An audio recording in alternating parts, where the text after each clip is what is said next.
Nesta aula, falaremos sobre as 4 estratégias para potencializar a abordagem coletiva nos grupos.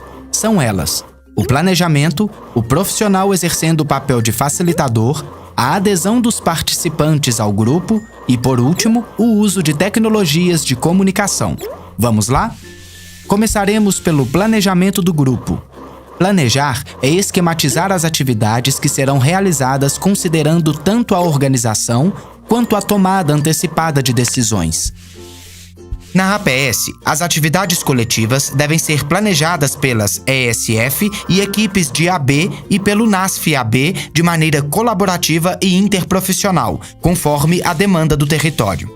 Na atenção especializada, o planejamento também deve ser interdisciplinar, com a colaboração dos profissionais envolvidos no manejo da obesidade como nutricionistas, endocrinologistas, psicólogos, cirurgiões e outros.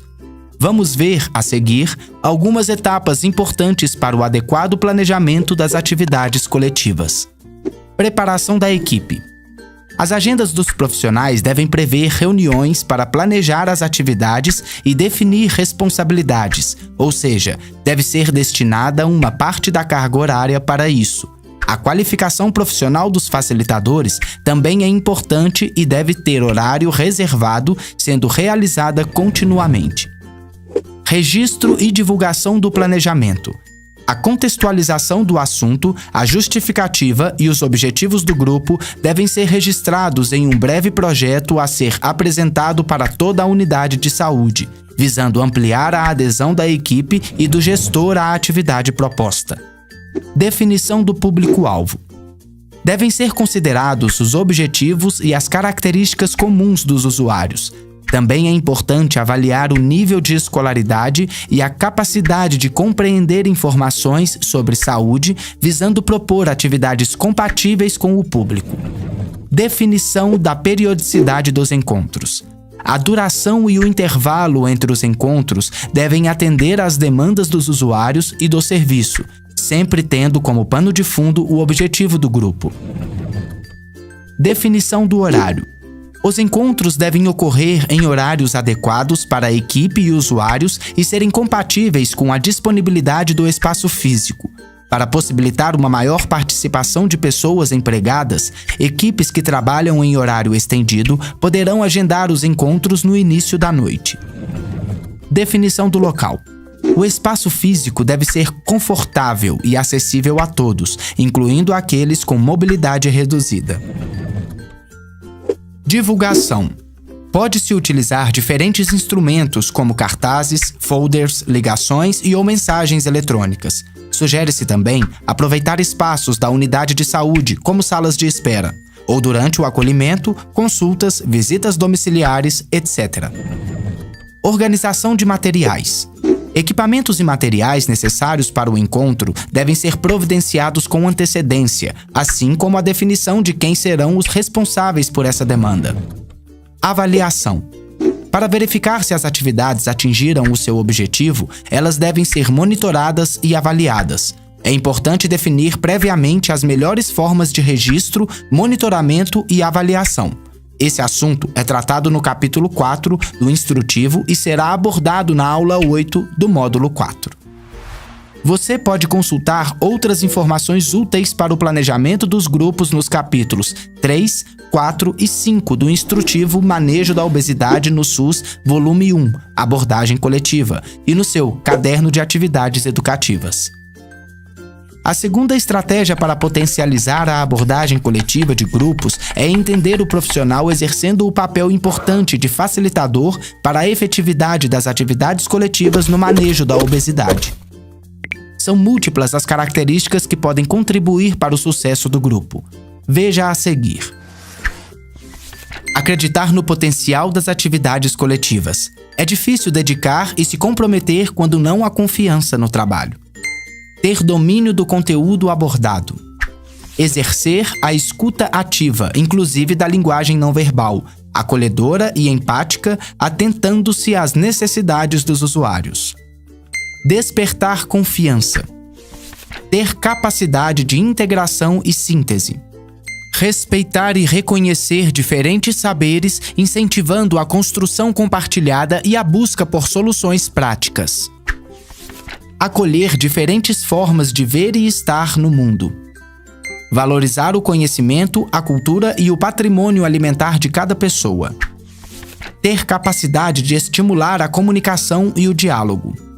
Ter senso de humor e habilidade para dissolver polaridades.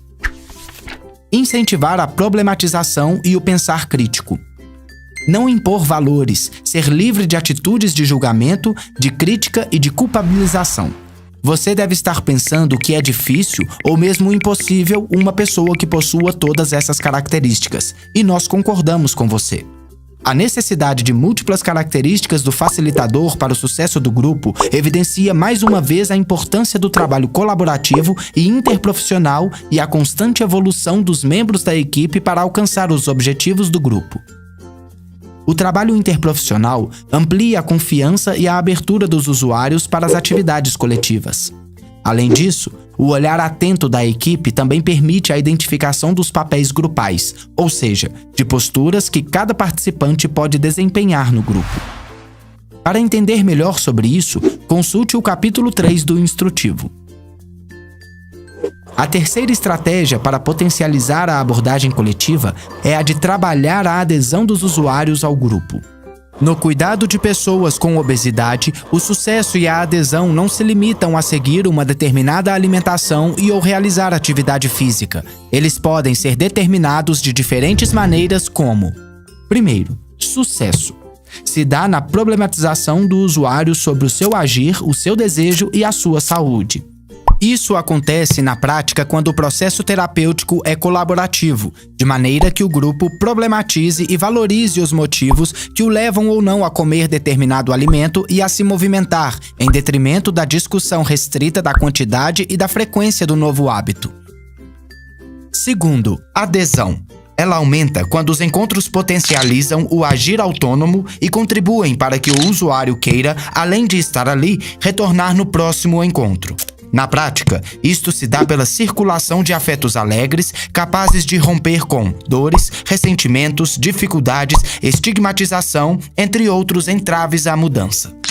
Como dissemos, as mudanças de comportamento acontecem gradativamente e o usuário deve entender isso, evitando estabelecer metas irreais que podem desfavorecer a motivação e a continuidade do tratamento. Outra questão importante para a adesão aos grupos, já contemplada na intervenção proposta pelo instrutivo, é o desenvolvimento de atividades baseadas em teorias que abarquem as diferentes necessidades dos usuários. Também se deve evitar a prática de pedagogia de condicionamento, ou seja, a troca de recompensas como marcação de consultas, entrega de medicamentos ou de plano alimentar. Utilizar a educação como instrumento de controle fragiliza sua capacidade de promover a mudança de comportamentos, perdendo assim sua efetividade transformadora. A melhor recompensa que o usuário pode receber ao participar do grupo deve perpassar por sua subjetividade, incluindo o vínculo construído, a participação ativa e os resultados advindos das mudanças obtidas pelo aprendizado e através de reflexão. A quarta e última etapa das estratégias para potencializar a abordagem coletiva dos grupos é o uso de tecnologias de comunicação. No instrutivo, a sua utilização entre os encontros foi sugerida visando fortalecer a adesão. Apresentaremos, a seguir, algumas possibilidades tecnológicas para o desenvolvimento dos grupos. Contudo, atente-se para que o uso de tecnologias não seja excessivo a ponto de incomodar o usuário ou sobrecarregar os profissionais.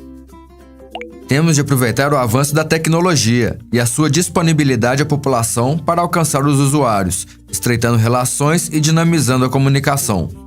Podemos enviar lembretes de consultas individuais, atividades coletivas, reforçar o que foi pactuado nos encontros e assim ampliamos a efetividade e adesão das intervenções.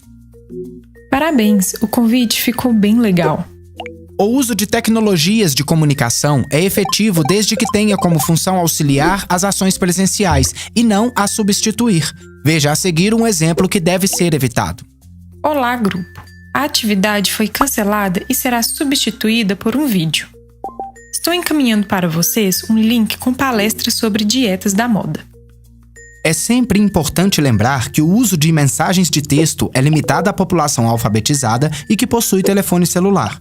Para usuários que não leem, mas possuem telefone, a ligação ou mensagens de voz podem ser alternativas.